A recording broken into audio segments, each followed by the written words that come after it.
இலவச யோகா மற்றும் நாட்டுப்புற கலை நிகழ்ச்சிகளுடன் மண்டல அளவிலான ஈஷா கிராமோத்சவ போட்டிகள் கோலாகலமாக நடைபெற்றது.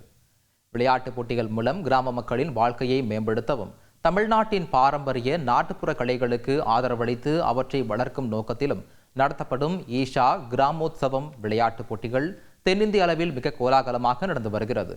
நவம்பர் மாதம் தொடங்கிய இப்போட்டிகளில் தமிழ்நாடு, ஆந்திரா, தெலுங்கானா, கர்நாடகா, கேரளா மற்றும் புதுச்சேரியில் இருந்து 5000 அணிகளும் 43,000 கிராமத்து வீரர்களும் கலந்து கொண்டனர். இதில் 10,311 பேர் கிராமங்களில் வசிக்கும் குடும்ப பெண்கள் என்பது குறிப்பிடத்தக்கது.